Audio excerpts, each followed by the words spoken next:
So here we are, 1 week of the regular season left, and all of this is on the table for the Big 12. Not getting a top 4 seed and bye in the college football playoff, that is very much on the table. And missing the playoff entirely, still very much on the table here, headed into the final week of the regular season. That is the unfortunate reality. What is not on that list, you might notice, is getting 2 teams into the college football playoff, because that ship, it appears, has totally sailed and probably had sailed before this past weekend. What happened this past weekend was more about impacting what happens with the auto bid.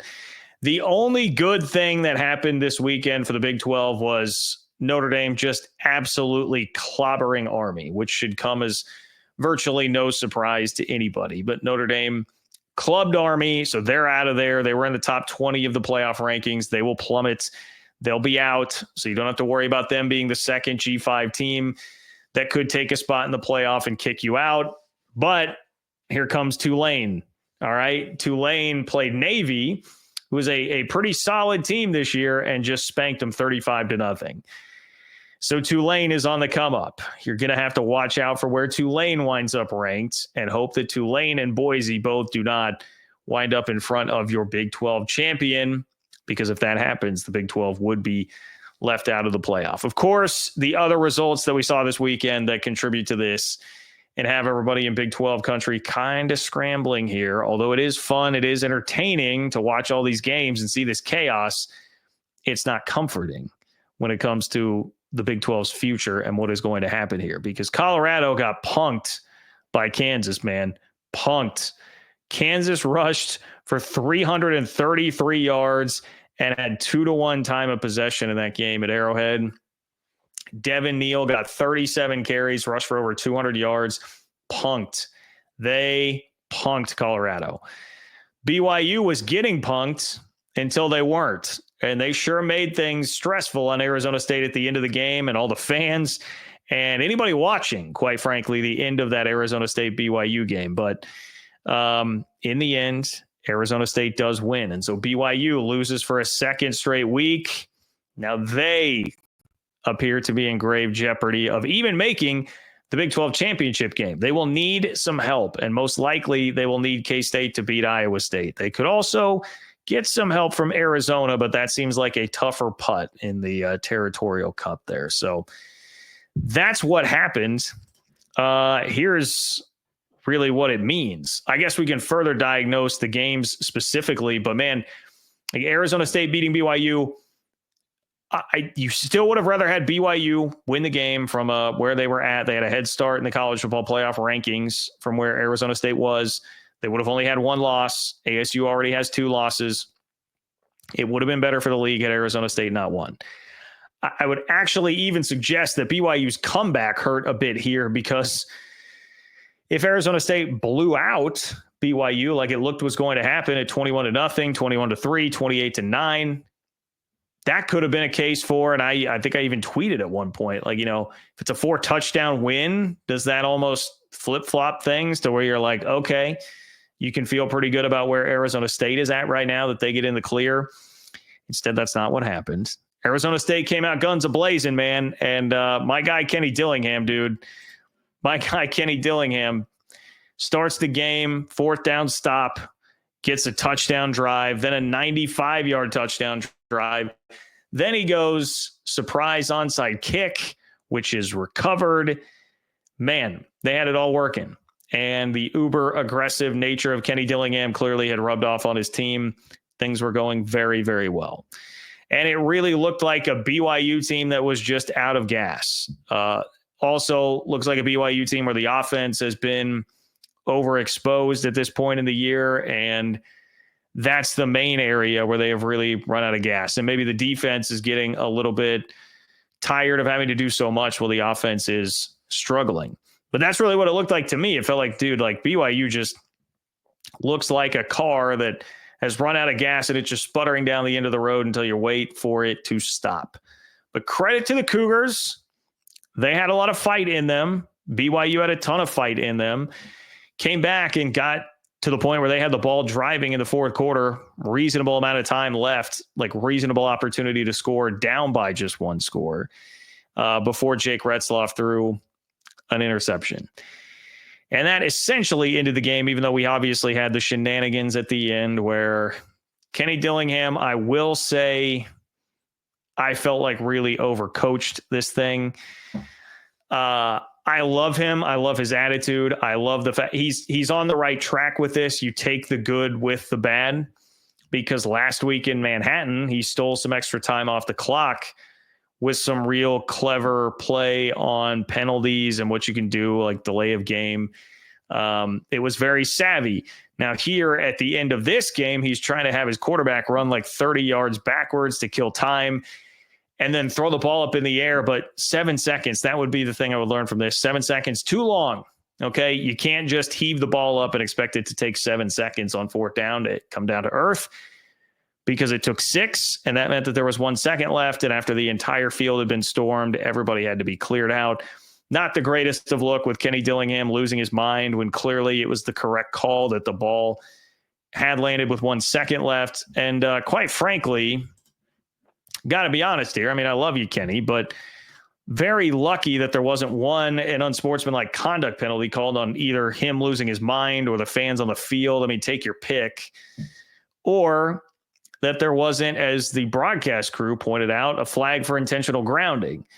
Now, that may be something that Kenny Dillingham is looking at beforehand, saying like, hey, we got to make sure that maybe they had gone through and figured like this will not happen. We're good on this.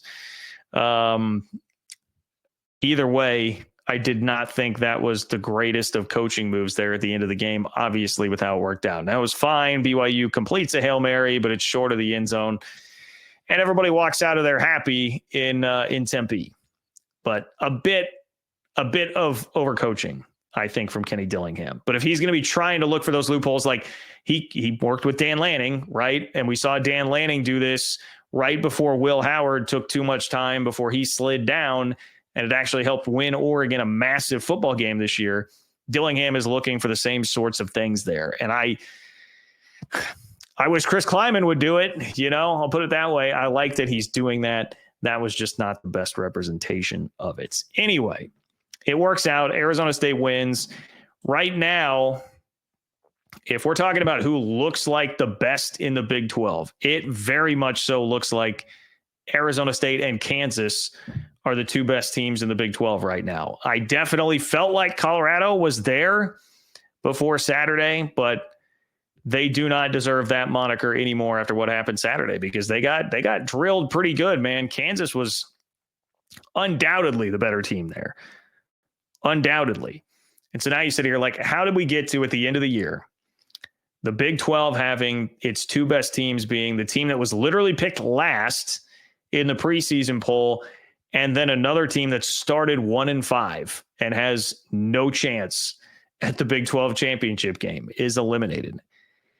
What we got here, because the Big 12 has essentially turned out to be everything everybody thought it would be from a chaos standpoint. Now, that does not mean league strength standpoint, because I would still tell you, and I'm going to address this on the show tonight, but if we're comparing it to the ACC, hell, even comparing it to the SEC, it doesn't look as bad as you might think that it would, especially held up to the ACC. It's just circumstance that has painted the ACC in a much better position when it comes to the actual playoff. But the Big 12 compares very favorably.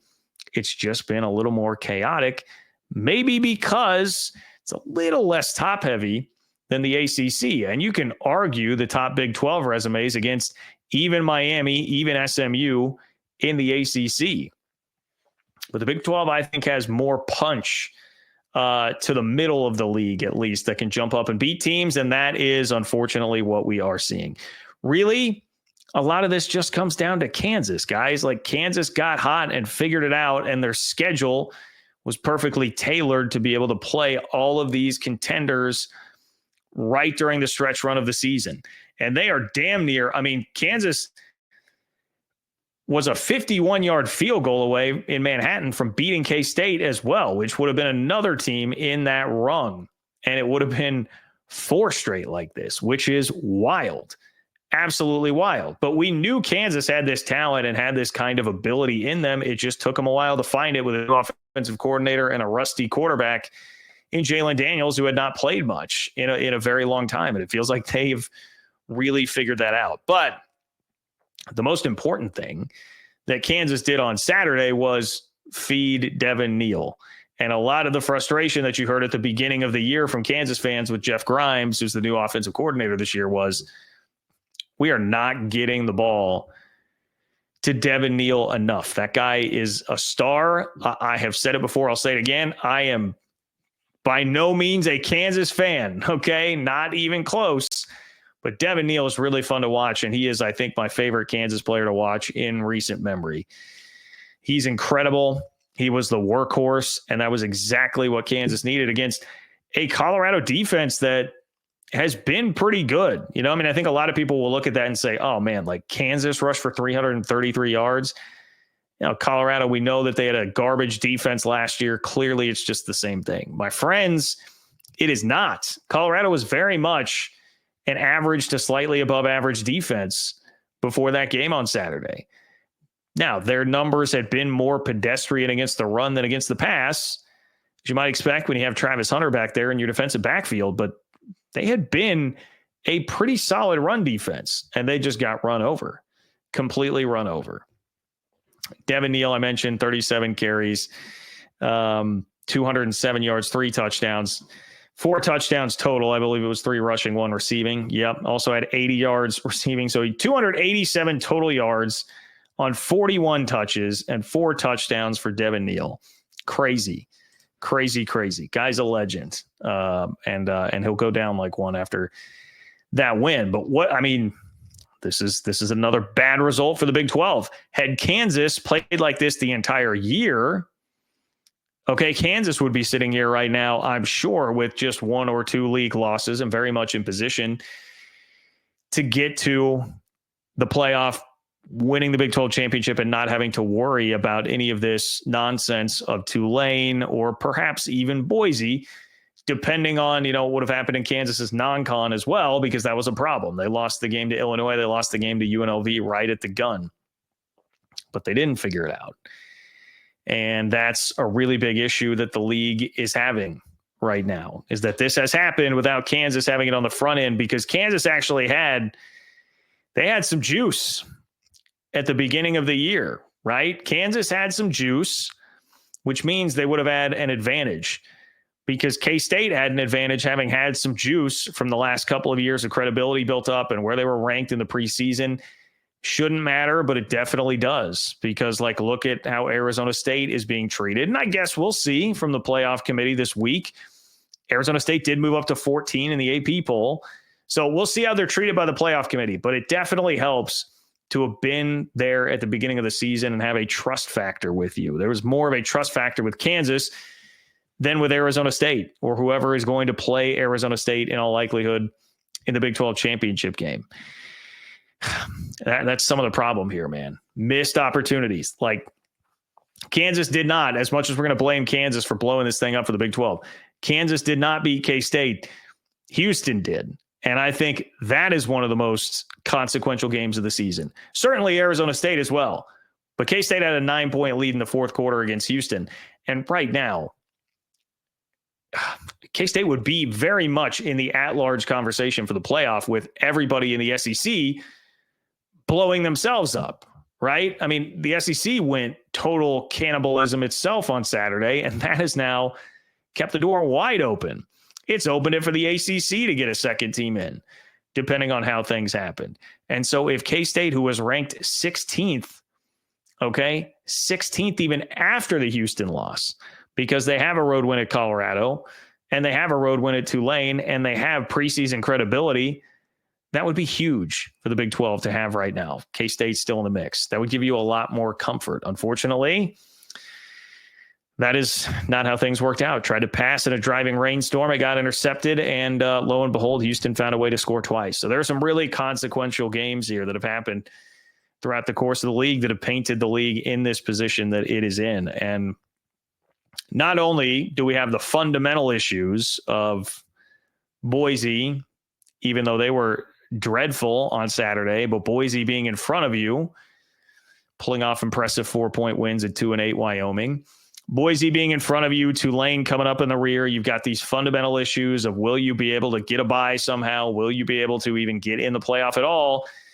You also missed out on a pretty big just marketing league excitement standpoint opportunity there with what Kansas did to Colorado because, Colorado is a draw. We see in the TV numbers, they dwarf everybody in the league. We all understand what the draw is for the Buffs, and you're missing out on that.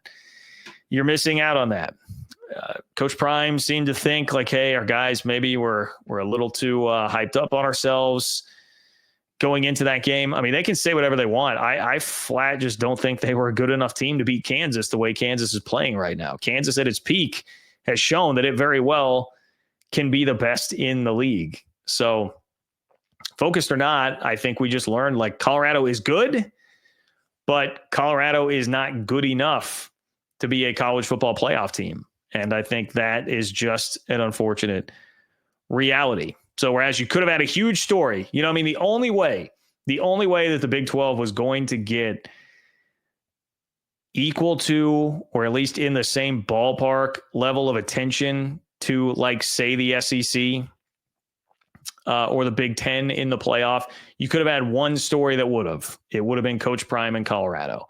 And had they gone through and won the Big 12 and gotten a first round bye and then gone to a neutral site to play a 4-5 game, you would have seen weeks of storytelling leading up to that game. There would have been all sorts of crazy access because Colorado certainly doesn't shy away from that. It would have been a very, very good marketing opportunity for the league. And all of that coming, by the way, on the heels of Julian Lewis committing to Colorado. Unfortunately, all for naught now. Colorado needs a lot of help to get in there. And now, even if they did, the question would become, do they have enough upward mobility to hold off a Tulane if they were to get in there and win the Big 12 championship? So, hey, unreal that we're sitting here where we are. But yes, your last place team in the league, the team that was picked last, and the team that was 1-5 at one point this year definitely look like the best teams in the league at the moment.